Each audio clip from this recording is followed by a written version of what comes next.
अस्सलाम वालेकुम। आज हमने जो है मैंने इम्पोर्टेंट लेक्चर बनाया है जो जस्ट आपको डिफरेंट जॉब्स की प्रिपरेशन के बारे में टिप्स को बताएगा कि आपने अगर कोई गवर्नमेंट जॉब के लिए टेस्ट देना है तो उसके लिए आपने किन सब्जेक्ट्स को फोकस करना है। अगर किसी प्राइवेट जॉब के लिए टेस्ट देना है, जैसे जितनी भी इंडस्ट्रीज़ हैं, हमारी प्राइवेट इंडस्ट्रीज़ हैं या गवर्नमेंट इंडस्ट्रीज़ हैं, उसके लिए आपने जॉब की प्रिपरेशन किन किन सब्जेक्ट से करनी है और किस तरह करनी है। तो इससे रिलेटेड कुछ मैंने इंपॉर्टेंट टिप्स भी बताए हैं और कुछ आपको जो है प्रिपरेशन के लिए एमसीक्यूज भी बनाए हैं डिफरेंट बुक्स से, क्योंकि आई हैव मेरा जो है ना वो एक्सपीरियंस है काफ़ी इंडस्ट्रीज़ का। जो मैंने टेस्ट दिए हुए हैं, गवर्नमेंट जॉब्स के भी टेस्ट दिए हुए हैं, प्राइवेट जॉब्स के भी टेस्ट दिए हुए हैं, उनको मैंने कई many test I have cleared in those preparations. तो आइए चलते हैं, देखते हैं कि आगे क्या है। तो जॉब्स जो है वो गवर्नमेंट जॉब्स काफ़ी सारे स्टूडेंट्स का ड्रीम होता है कि बीइंग इंजीनियर, केमिकल इंजीनियर के मैंने कोई गवर्नमेंट जॉब में जो है ना वो सेक्टर में जॉब्स करनी है और वहाँ पे जाके जो है लोगों को गवर्नमेंट जॉब में रहते हुए सोशल वेलफेयर्स करनी है। कुछ कहते हैं कि मैं प्राइवेट सेक्टर में जाना चाहता हूँ क्योंकि प्राइवेट सेक्टर में कंपटीशन ज़्यादा होता है, वहाँ पे चैलेंजिंग जॉब्स होती हैं। तो कुछ कहते हैं कि नहीं, मैंने जो है ना अपॉर्चुनिटी देखनी है, जो भी मेरे जो है जो जॉब मेरी फील्ड से रिलेटेड होगी तो मैं वही जॉब करूंगा। तो इस तरह कंपटीशन आ जाता है आपकी पब्लिक सेक्टर जॉब्स का और प्राइवेट सेक्टर जॉब्स का। तो आइए देखते हैं अगली स्लाइड्स में कि किस तरह आपने किन किस सब्जेक्ट से प्रिपरेशन करनी है और किस तरह आपने जॉब्स के टेस्ट क्लियर करना है और आगे इंटरव्यू प्रिपेयर होना है।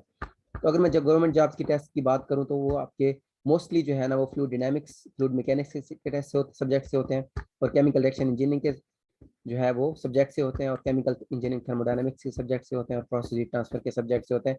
उनमें से डिफरेंट एमसीक्यूज होते हैं जो कि कुछ न्यूमेरिकल टाइप होते हैं, कुछ आपके पास जो है बेसिक कंसेप्चुअल के ऊपर बेस कर रहे होते हैं। तो कुछ मैंने एमसीक्यूज बनाया, आगे आइए देखते हैं। तो इस तरह अगर आप गवर्नमेंट जॉब का अपने टेस्ट देना है, जैसे एटॉमिक एनर्जी का टेस्ट होता है या आपके पास नेस्कॉम का टेस्ट होता है या इस तरह और भी गवर्नमेंट की काफ़ी सारे इदारे हैं, प्याज का टेस्ट है, तो उसमें जो है ये मोस्टली इनसे रिलेटेड एमसीक्यूज आते हैं। जैसे फर्स्ट एमसीक्यूज है, the explosion of methane can be avoided in the air if it's percentage exceeds. यानी अगर हम सिंपल सी बात करूं कि अगर एयर के अंदर मीथेन की जो है वो परसेंटेज एक्सीड कर जाए, इनमें से चार ऑप्शन में से कौन से ऑप्शन है कि अगर सिक्स परसेंट एक्सीड कर जाए या एट परसेंट एक्सीड कर जाए, 13% एक्सीड कर जाए या 14 अबव 14% एक्सीड कर जाए। तो अब इस ये जो है आपके एनर्जी इंजीनियरिंग के सब्जेक्ट से रिलेटेड है, तो आपने इसको जो है ना गैस इंजीनियरिंग के सब्जेक्ट से रिलेटेड है कि जितने भी कंबशन रिएक्शन होता है, तो इसमें ऑप्शन जो है आपका अबव अबव 14 है या बिलो 6% है। तो इन दोनों में से कोई भी ऑप्शन हो सकता है। तो यहाँ पे बिलो 6 है नहीं, तो अबव 14 जो है ना, अगर 14 से परसेंटेज इंक्रीज कर देंगे तो आपकी एक्सप्लेन स्टार्ट हो जाएगी। इस तरह सेकंड एमसीक्यू है, अगर आपके पास if the moisture content in the streams are removed from 80 to 10%, यहाँ पे 10% है। अगर 80% से 10% मॉइस्चर कंटेंट रिमूव कर दें, इसका मतलब है 70% आपने रिमूव कर दिए। The amount of water evaporated will be dash, कितनी परसेंट अमाउंट ऑफ वाटर होगी अगर आपके पास फ्लो रेट जो है ना वो इनिशियल स्ट्रीम का 1000 kg पर आ रहा है।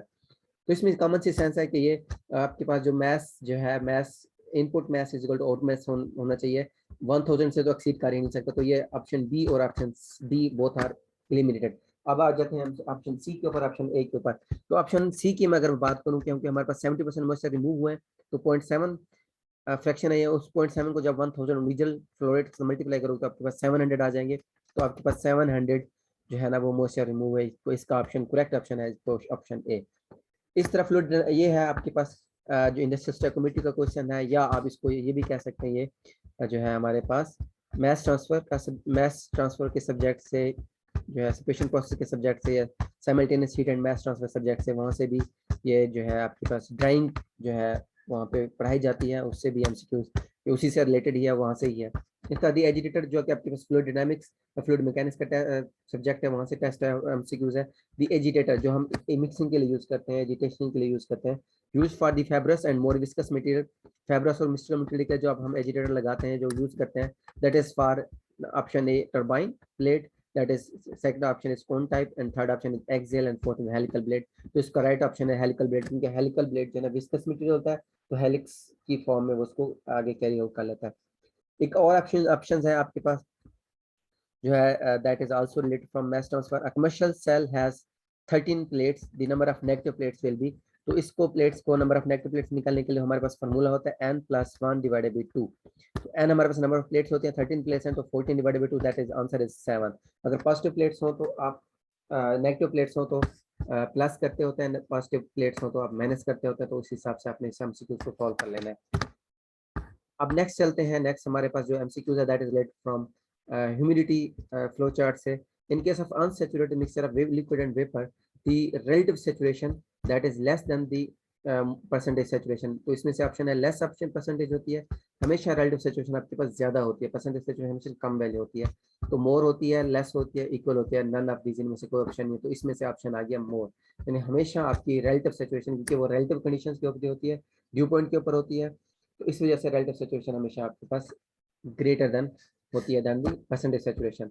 इसका अब थ्रॉटलिंग प्रोसेस है कि जो आपने जो है थ्रॉटलिंग वॉल लगा लेते हैं, जो आप साइकिल होता है आपके पास किसी भी थर्मोडायनामिक साइकिल में, तो throttling process is our irreversible and constant enthalpy, reversible and constant enthalpy, reversible and constant entropy and all। तो इसमें से ऑप्शन है कि वो हमेशा irreversible प्रोसेस को हम दोबारा से रिकवर नहीं कर सकते।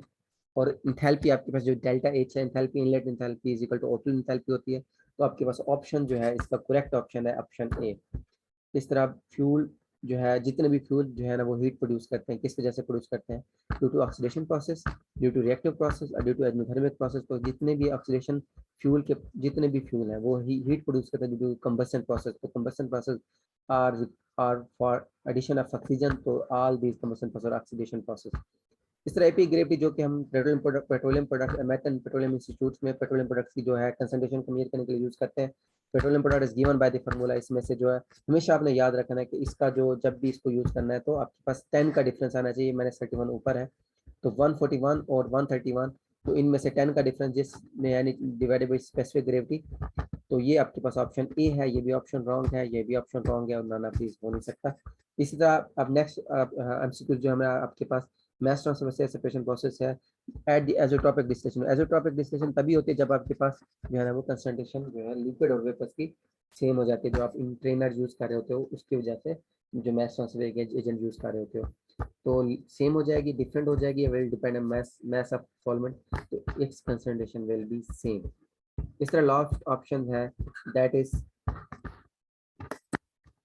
आपके पास जो है कंप्रेसिबिलिटी फैक्टर। थर्मोडायनामिक्स में हम पढ़ाते हैं कि कंप्रेसिबिलिटी फैक्टर क्या होता है, एक्चुअली जेड जिसको हम कहते हैं, या जितने भी रिड्यूस टेम्परेचर रिड्यूस प्रेशर के ऊपर जितने भी गैसेस के लिए compressibility factor that will be same, क्योंकि उसके लिए जो है ये एक जनरल लॉ है, जब भी आप reduce temperature same reduce pressure use करेंगे तो जेड फैक्टर जो है कंप्रेसिबिलिटी फैक्टर वो आइडियल कंडीशंस को अप्रोच कर लेता है तो वो सेम हो जाता है।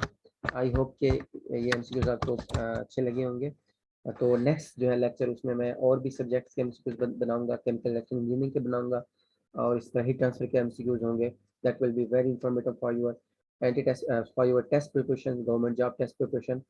और इस चैनल को सब्सक्राइब कीजिए। थैंक यू, अल्लाह हाफिज़।